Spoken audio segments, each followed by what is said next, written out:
Let's turn to Luke chapter 7.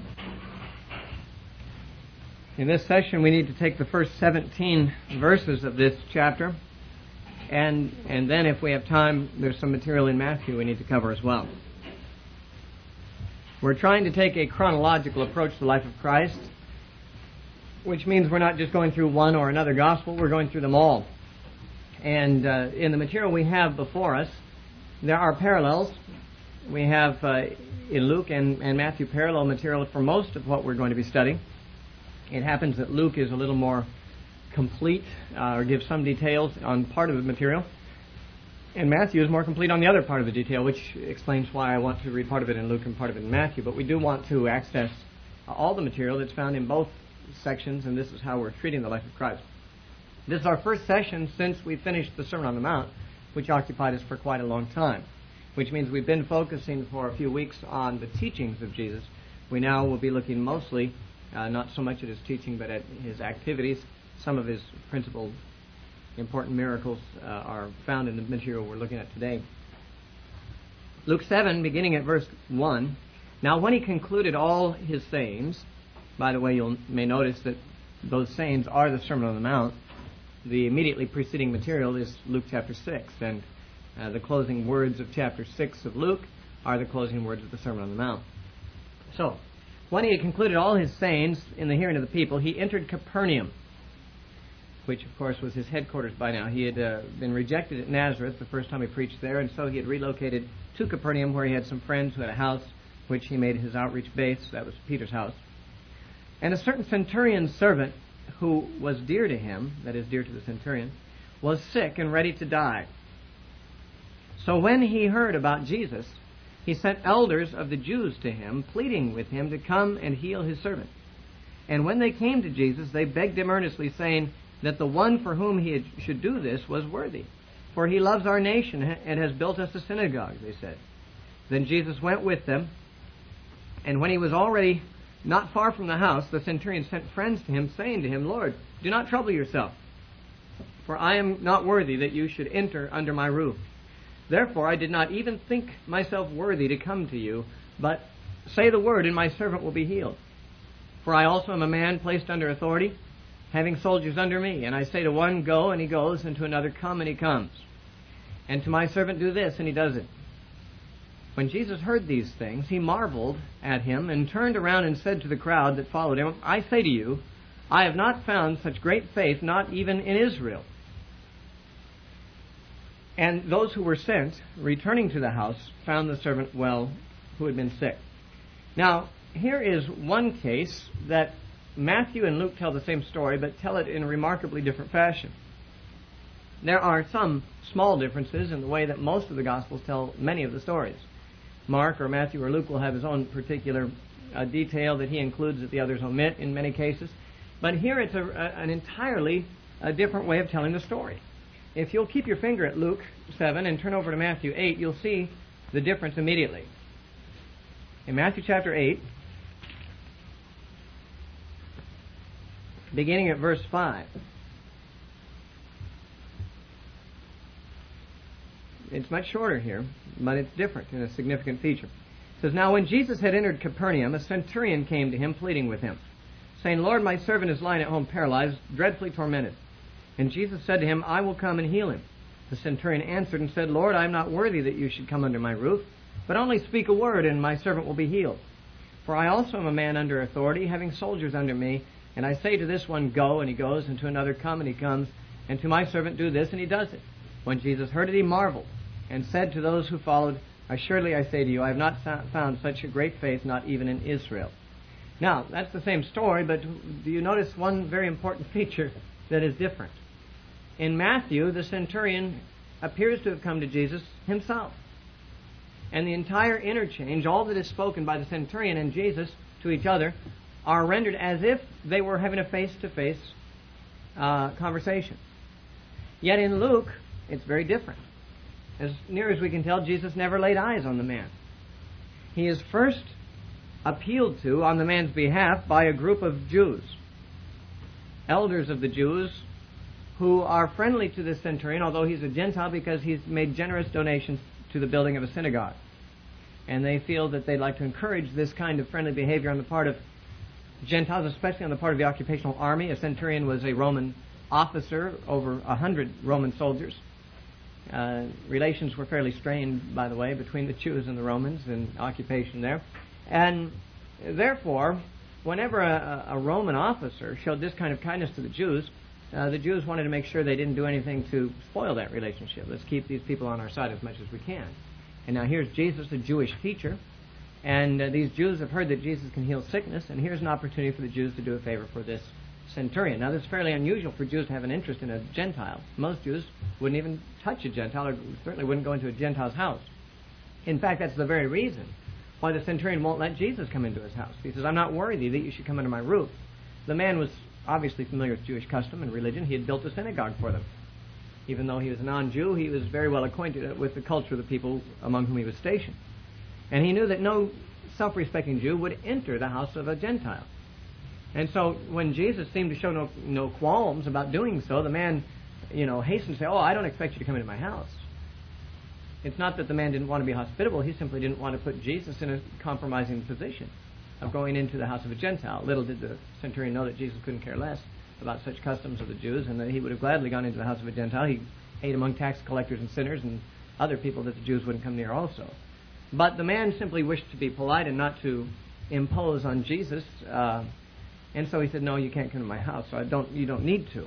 You can just speak the word. Now, the point here is that the first part of the conversation is communicated to Jesus by elders of the Jews speaking on behalf of the centurion. When Jesus actually begins to make the journey to the centurion's house, once again, someone other than the centurion speaks to Jesus. He sends servants out from the house, and they communicate the words which Matthew includes as coming from the mouth of the centurion. Now, this is the kind of discrepancy in the Gospels that has led many skeptics to feel that the Gospels are untrustworthy, that the Gospels are full of contradictions, and if full of contradictions, then they can't be inspired. They simply can't be trusted. And they say, well, certainly both of these stories can't be true. Either Jesus spoke to the centurion or he didn't. Luke's version has it that all this was communicated through the mouth of servants and friends and advocates, whereas Matthew has it spoken by the centurion himself to Jesus. Now, this is in fact one of the cases that we can point to as proof of the reliability of the Gospels, because many have felt that the Gospels have taken from a common tradition, and that they do not embody eyewitness accounts at all, but that the Gospels were written some considerable time after the Apostles. This is what the liberal churches feel, liberal scholars feel. The Gospels were not really written by the men whose names they bear. They were written much longer after the time of Christ than the time that they would seem to be written, and that they are really reflecting a common tradition. And there are so many things that are similar in the Gospels, word for word similar, that this is pointed to as proof of their dependency upon one another. It's proof that they are not independent witnesses, they say, but they have taken from a common tradition, and they do not have, in the cases where they're word for word the same, they don't have the appearance of independent witnesses. Now, we know that in a court of law, if two witnesses give exactly the same testimony, then their testimony must be disregarded. It is an evidence that collusion has occurred and that there has been some agreement beforehand as to what they will say, because without such collusion, two witnesses never say exactly the same thing. Now, occasionally you do find places in the Gospels where the Gospel writers say exactly the same thing, word for word. And this is one of the things that causes radical critics to suggest that the Gospels are not authentic histories. However, there's, along with those passages in the Gospel that say exactly the same thing as each other, there are those passages that say remarkably different things about the same story. One of those cases I may have pointed out to you before is in the story of the Transfiguration, which all three of the Synoptic Gospels record. But I believe it's, let's see if I can remember which Gospels say what. I believe it's Matthew and Mark say that after Jesus was at Caesarea Philippi, after 6 days, he took 3 disciples up on a mountain, which was the Mount of Transfiguration. Luke's version, if I'm getting the Gospels right, if it's not Luke, it's another one. But one of the Gospels says about 8 days later. Now, after 6 days is about 8 days. I mean, 7 is about 8 as you can get, without being 8. I mean, after 6 days makes the 7th day. And 7 is about 8, unless you're going to hit it right on 8, and it doesn't say it was 8 days, it says about 8. So, I mean, the stories are both reliable, but the remarkable thing is how independent they are in the way they tell it.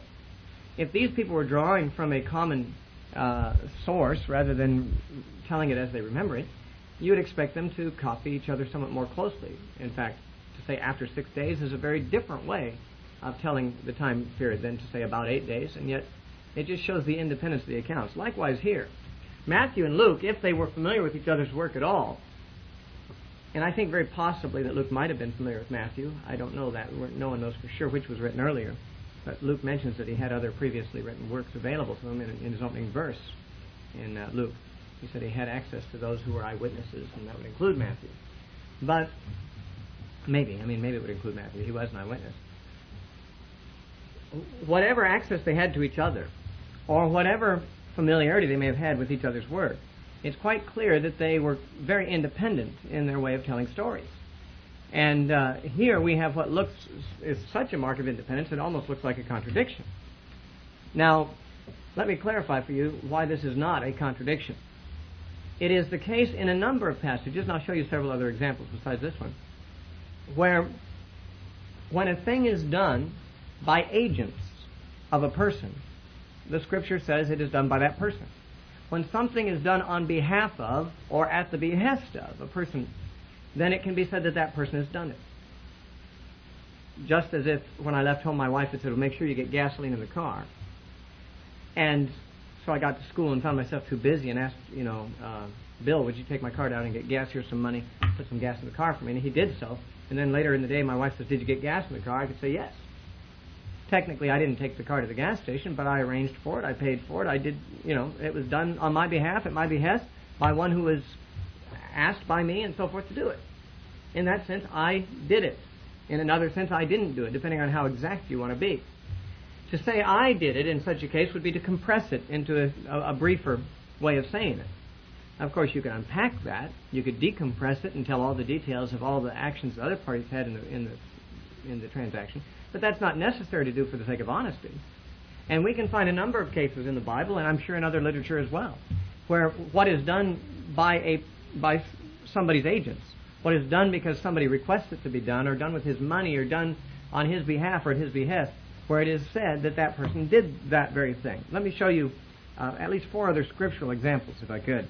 One of them is in Mark, chapter 10, and verse 35.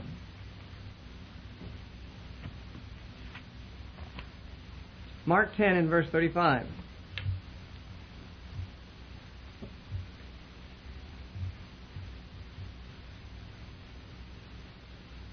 Then James and John, the sons of Zebedee, came to Jesus saying, Teacher, we want you to do for us whatever we ask. Now, I don't know if you're familiar with the way that Matthew's gospel reads this. We won't turn there at the moment, but in Matthew 20 and verse 20, the same story is told, but it says that it was Salome, the mother of these 2 boys, who came to Jesus with this request. Now, Mark tells it as if the boys came to Jesus. I say boys, the sons of this woman. They're adults, certainly. As if these 2 men, these brothers, came to Jesus and asked this request. But in fact, Matthew gives us a little more detail in that case. And he says, well, the mother of the sons of Zebedee came and made this request on behalf of their sons. Well, no doubt they put her up to it. She was, after all, Jesus' aunt. She was Mary's sister. We can deduce that from 3 passages in the Gospels we don't have time to look at right now. But Salome, the mother of Zebedee's children, was actually the sister of Mary, the mother of Jesus, therefore a close relative of Jesus, and so perhaps even though John and James were Jesus' first cousins, they felt like he might defer more to his aunt than to them. Anyway, the point is that she went on their behalf, Matthew tells us in Matthew 20 and verse 20. But Mark, in compressing it, just talked about it as if they made this request. Well, they did, through their mother. Now, in this case and the one that we've just looked at with the centurion, skeptics could say, well, you say that one is compressing the material and that there's no contradiction, but how do you know that that's really what they're intending? Maybe they really just had the story wrong. Maybe one writer had the story wrong. How can we be sure that this kind of compressing of the material is really done? After all, Mark and Matthew are different authors. Luke and Matthew are different authors. And the examples I've just given you are cases where Mark says one thing and Matthew another, or Luke says one thing and Matthew another. But there are a number of cases where the same thing is done when it's all the same author.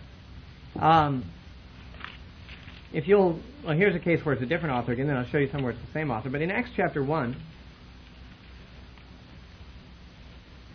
in verse 18, speaking of Judas, the disciples in the upper room choosing to replace Judas with another.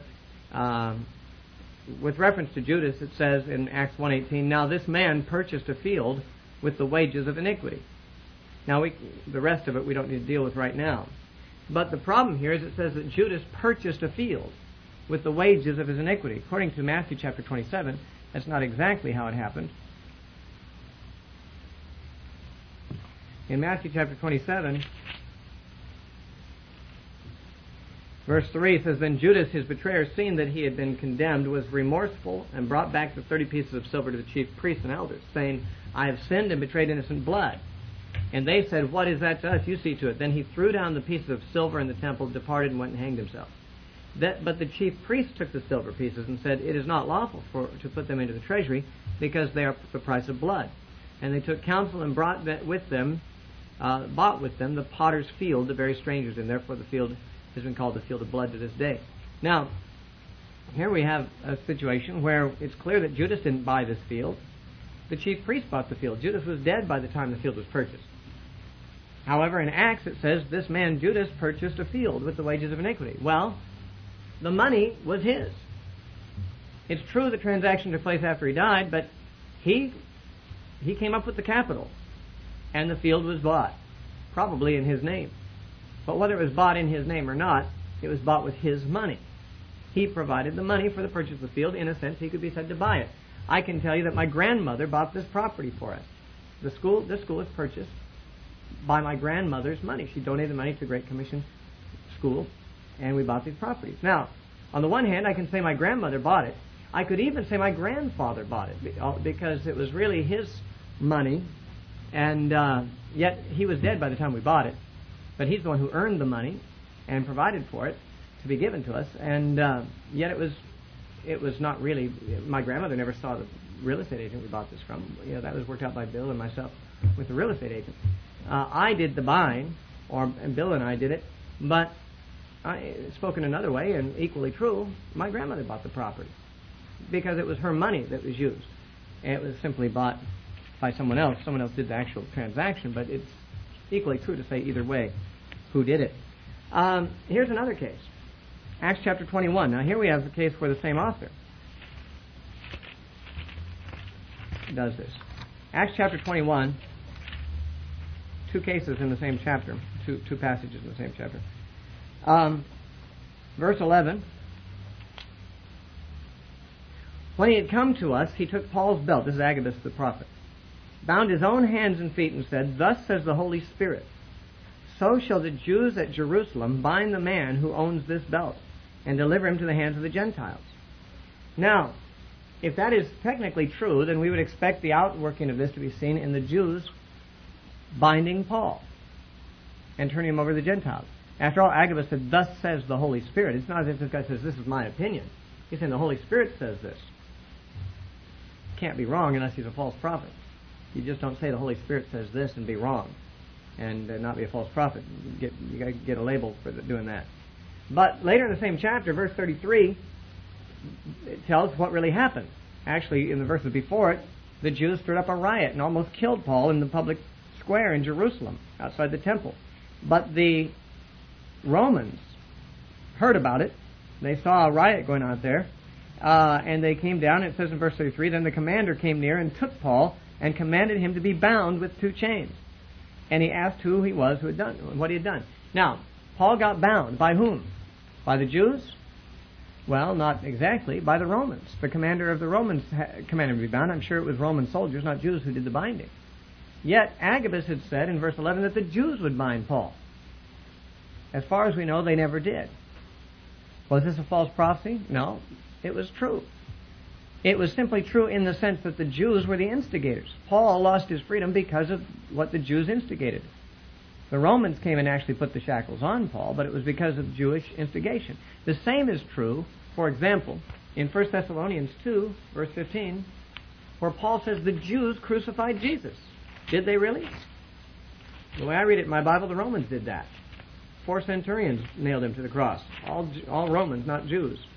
Yet, according to 1 Thessalonians, chapter 2 and verse 15, speaking of the Jews, it says, who killed both the Lord Jesus and their own prophets.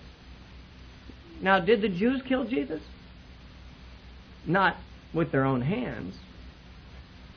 But they did because they were the ones who instigated the Romans to do so. Now, what Paul was saying was a matter of common knowledge. Paul couldn't have had it wrong.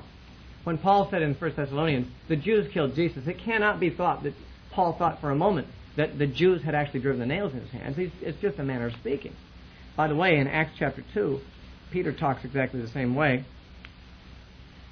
Acts chapter 2 and verse 23, speaking of Jesus, Peter says, him being delivered by the determinate counsel and foreknowledge of God, you, meaning the Jewish listeners, have taken by lawless hands and have crucified and put to death.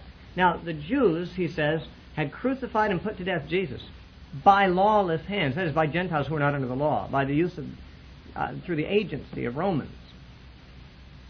Yeah, the Jews didn't do it with their own hands, but they still did it, Peter said. They did it with other people's hands, but they did it. And therefore, what was done on behalf of another is spoken of as if that other has done it. And no doubt we could multiply many examples, both in common everyday speech today and in all literature, and no doubt there are many other cases in the Bible as well, where this is the way it's spoken.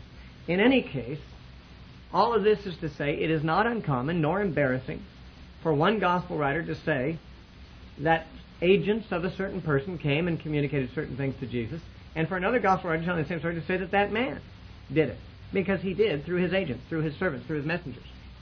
Okay? So Luke just decompresses the story for us. He gives us the more detail, and that's why we're reading it in Luke. Okay, let's look at the story as quickly as we can here. It says in verse 2, a certain centurion servant, this is Luke 7, verse 2. A certain centurion servant who was dear to him was sick and ready to die. Now we got some evidence that this centurion is not your typical macho Roman officer. Now he clearly had authority, and he even mentions that in verse 8. I am a man placed under authority, and I have soldiers under me, and I give commands, and they do it. Here's a man who was an authority, but he had a heart too. It just shows that hierarchical authority doesn't always have to result in tyranny, or in exploitation, or in oppression. The fact that this centurion, without any compulsion being upon him at all, actually built a synagogue for the Jews, who, that is, the Jews had no rights to such things. I mean, the Jews actually lost a great number of their rights when the Romans came in, and yet this guy, just out of the goodness of his heart, to the people whose land he was occupying, to the people who had to more or less lick his sandals if he asked them to, then he would donate out of his own pocket money enough to build them a synagogue. And that he had a servant who may have been a subordinate soldier or may have been a slave. In either case, this centurion was a man of authority over his servant. If it was a slave, then it was just a piece of chattel, according to the culture of the time. The Roman law allowed men to kill their slaves if they wished. They were just a piece of property. And if it was a soldier who was subordinate to him, yet it would be one, because he was a servant, probably one of very low rank. And it's not common for commanding officers for it to be said of their relationship with privates, for example, that their privates are very dear to them. It's not inconceivable. There are some authorities who have a heart for people. This is one of them. It shows that authority doesn't necessarily corrupt a man. In fact, in addition to these indicators of this man's generosity, we have Jesus' own commendation at the end of this story that Jesus had not encountered faith like the faith of this man in the entire nation of Israel. Now, of course, there's a sting in that statement, because the Israelites were God's people. The Gentiles were not. The Romans were not. And yet here's a Roman who has greater faith than any of the Jews that Jesus had thus far met. So this was a man who was an unusual Jew. In fact, unusual Roman officer. It would take an unusual Roman to get the elders of the Jews on his side, because they chafed under the Roman oppression and Roman occupation. But here the Jews are begging Jesus to do a favor for this guy. One has to read between the lines here. This guy has been an awfully easy guy for them to labor under. He's been a very compassionate fellow. Even his servants are dear to him, and he's concerned about their well-being. Not because he couldn't replace him. A man with 100 soldiers under him, could easily, if his servant died, just replace him. Say, okay, you get in there and you do this, what this guy was doing.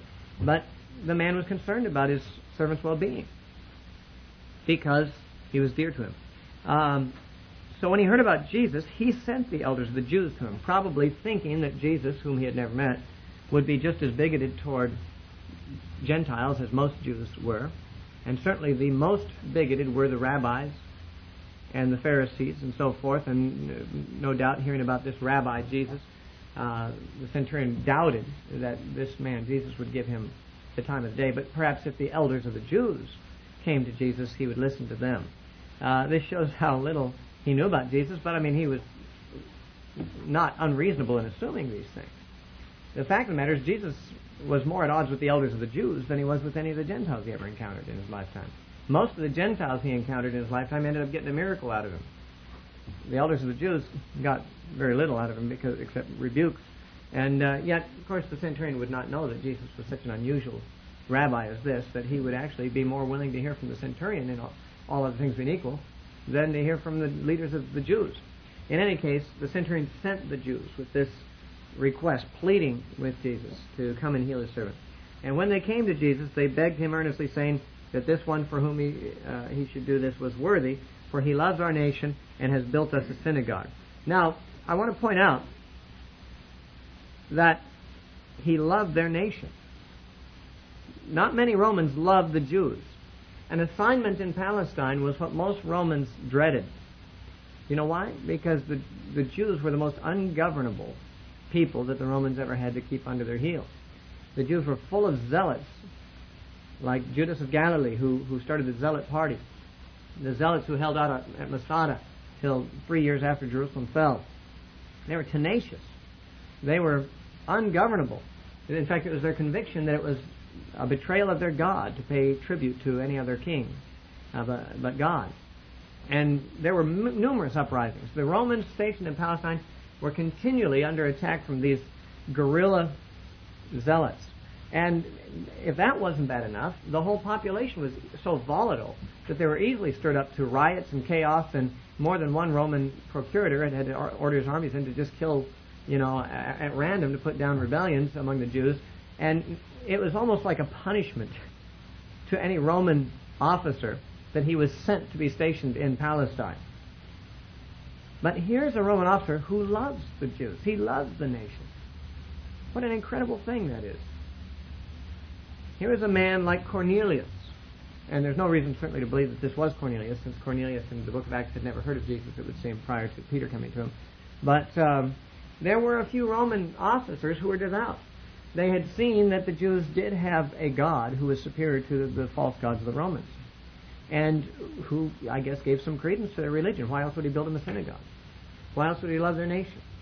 Why else would he seek one of their rabbis for help in a crisis? Well, he could have called probably any number of physicians. Being an officer, he would have had, access to a lot of resources that way. But this is a man who was spiritually minded. He is described even by the Jews as worthy of a favor from Jesus. Now, verse 6 says, Then Jesus went with them, and when he was already not far from the house, the centurion sent friends to him, apparently having second thoughts about Jesus coming in. He first sent them asking Jesus to come and heal his servant. But apparently in the time it took for these messengers to bring Jesus back and for Jesus to come close to the house, he had second thoughts of, well, I can't expect him to come into my house. He's a Jew. He can't come into a Gentile's house. So he sent out messengers saying, Lord, do not trouble yourself, for I'm not worthy that you should enter under my roof. Now notice, the Jews said about this man that he was worthy, but his view of himself was he was not worthy. For a man who was an officer over 100 soldiers to say to a Jewish peasant, I'm not worthy to have you in my house, took a real humility that was not characteristic at all of the proud Roman soldiers and officers and so forth. And so we see this man was a man that God had really worked on his heart to make him soft. How he became an officer in the Roman army with such a soft heart, it's hard to know. Romans were known for their toughness and their Spartan lifestyles and their invincibility to pain. In fact, they were taught to not cringe or wince even when they were being cut. in battle. They were just trained to be like robots almost. And here's a guy who's got a big heart and who's spiritually alive, and yet somehow he's moved up through the ranks in the Roman army to get an officer position. It's possible, of course, he was in that position before he had the change of heart, and what may have changed his heart we cannot say. We simply don't know.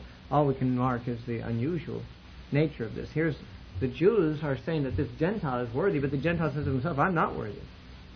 He is not appealing to Jesus on the basis of his own worthiness. Obviously, he's appealing for grace, to have that for which he knows he's not worthy. He says, therefore I didn't even think myself worthy to come to you. But say the word, and my servant will be healed. For I am also a man placed under authority, having soldiers under me. And I say to one, go, and he goes, and to another, come, and he comes, and to my servant, do this, and he does it. Now when Jesus heard these things, he marveled at him, and turned around and said to the crowd that followed him, I say to you, I have not found such great faith, not even in Israel. Now, Jesus' response to this is a little surprising. Maybe not too much. But there were Jewish people who had faith. There was the woman with the issue of blood. I guess she hadn't come along yet. That's later in the story. But there were people who'd left all to follow Jesus. There were people who had received miracles at his hands. What's so special about this guy? Why is his faith better? What is it about this man's statement that causes Jesus to marvel? How do you get somebody who's familiar with everything in the universe to marvel? How do you amaze somebody who's seen it all or knows it all? For Jesus to marvel, it takes something really exceptional, I would imagine. Although the Bible says he marveled at Nazareth that they had so little faith. It said he could do no mighty works there, and he marveled that they had such little faith. We'll talk about that another time when we come to that story. But Jesus marveled at how little faith his own countrymen had, and he marveled at how much faith a non-Jewish person had. Actually, I suppose we've already pointed out what things make this so marvelous. That a Roman centurion would care about his servants enough to even appeal and even humble himself to a Jewish rabbi and say, would you please come get my servant and heal him? That he would think himself not worthy to have this peasant under his roof who would love the nation and build a synagogue for the Jews. This is an unusual Gentile, to say the least, and maybe those things are all part of the whole thing that made Jesus marvel. But the man's statement apparently, in particular, reflected some insight that Jesus was astonished that the man had. The man understood the way that authority works. He said, I'm a man under authority, and I have soldiers under me. In other words, I'm just a link in a chain. There's some above and some below. I'm just filling a gap in here. And that's how it works. No doubt you've heard of the expression chain of command. I'm a little cautious about using that term because of the way it has been applied in some cases. For instance, in the shepherding movement, this idea of the chain of command was very frequently used as a means of bringing people under really oppression of leaders and so forth. But let's, maybe you've never heard anything negative under this term. Whatever you may have heard or not heard, the fact remains that there is a concept which is a basic understanding of how authority works. The ruler of the world in those days, humanly speaking, was the Caesar. At this point, it was Caesar Tiberius. And under him were others, officers who were subordinate to Caesar. There were those who were commanders of the entire armed forces, under Caesar, of course. And from those top commanders down to this centurion, there is no doubt a whole hierarchy of officers, just like there is in any military. And then the centurion wasn't at the lowest point, there were still some below him. And so we see that for Caesar to govern his armies or his citizens, he didn't do so by personal, direct contact with each soldier. He did so through a series of ranks that were appointed by him. And each person standing under the proper authority, that's what the word submit actually means in the Greek. It means to stand under.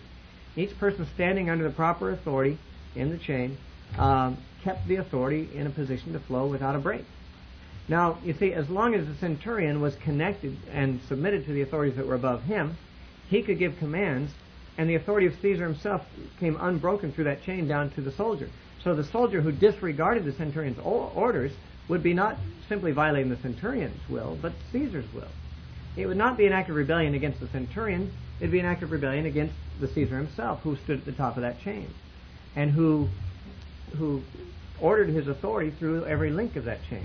Now, on the other hand, if the centurion refused to obey those who were over him, I don't know the name of the officer that was above the centurion. I've actually that's not just laziness on my part. I've done a little bit I made some effort to research it. I have not been able to find it, though I'm sure it's available if I would research more carefully. But suffice it to say, there was an officer above the centurion. He even says to himself, I'm a man under authority. But suppose he violated that authority. Suppose he broke rank. Suppose he said to those under authority that he was under authority to, he said, I don't care what you want, I'm going to do what I want. And they started giving orders to those who were under him. They wouldn't have to obey him, because he had no intrinsic authority but that which he held by being properly under the authority that was above him. And if a centurion was in rebellion against the authorities above him, any orders he gave to his subordinates could be disregarded, because violation of the centurion's authority would not in that case be a violation of Caesar's authority. It was the centurion himself who was in violation of Caesar's authority. And this is how we are to understand authority in every realm, whether it's church authority or governmental authority or family authority. And, as long as the government officials submit to Christ with reference to what he's ordained them to do, then they have authority to speak and we have to obey them. When they rebel against Christ and give orders that are contrary to his, then we are obliged to obey Jesus, not man. As long as there is an unbroken submission in every level of authority, then the authority of the top man or the top individual can flow unbroken through that chain, and those at the bottom, by submitting simply to the person above them, is submitting to the person at the top of the chain. Well, this is what the man knew. This is what he said. And he said, therefore, Jesus, I know that you can just give a command, just like I can. You don't have to do it yourself. The Caesar on his throne doesn't have to govern every individual detail of the army. He's got subordinates who do that. All he has to do is give the command. And his authority goes through the entire chain down to the bottom link to do whatever has to be done without Caesar having to personally give personal attention to it. And what he's saying about Jesus in this case is, Lord, I know that you stand in a position analogous to that. Caesar doesn't have to come down here and tell my servants what to do. I'm under proper authority and my servants are under me, and whatever I command, if I'm speaking what Caesar wants done, then my servants have to obey, and Caesar's will gets done without his having to go personally down and speak to each soldier. And he says, that's what I understand about you. I understand, Jesus, that you are in that kind of a position with reference to the powers of the universe, whatever they may be. Now, he probably understood the Jewish concept of God. He probably, having built a synagogue, it's very possible he was what is usually called a God-fearer, a Gentile who actually participated in synagogue worship, but probably had not gone so far as to get circumcised and become a proselyte. But as a God-fearer, he probably didn't just have this vague idea of the powers that be out there. He probably knew something about the personal God of the Jews. And in saying, it's this God and his angels and his powers that he sends out that really get things done. And saying that Jesus, you can just give the command and these other powers will take care of it. These other subordinates to you will do the job. The man was suggesting he recognized Jesus as having the authority of his Father, as the authority of God. That certainly the man was asking for something to be done which only invisible forces could be looked for to do.